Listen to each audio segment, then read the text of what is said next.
We don't really know what it is that makes great companies great. What we do know is that they make great decisions when it matters most. But making great decisions is actually a lot more difficult than we often realize. We are full of a host of biases that impede our ability to make the right decisions at various points in the decision-making process.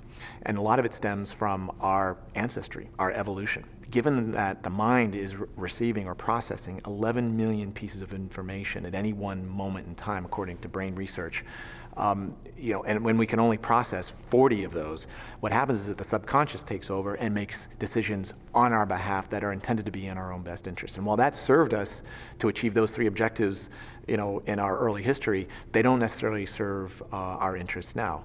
And so while we like to think of ourselves as rational beings, we're actually incredibly let's say, controlled to a certain extent by these biases that have built up over time that were, in our early history, intended to ensure our survival. And so things like loss aversion. We fear losses more than equivalent gains.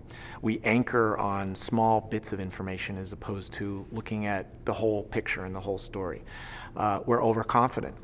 There are a whole host of scientifically based biases that can be observed on a regular basis. And because they can be observed regularly, they can be solved for.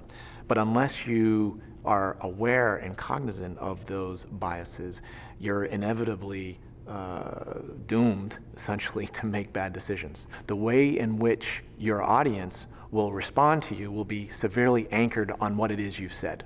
So what you want to do is you want to go into that room or go into that meeting and not reveal what it is you're thinking.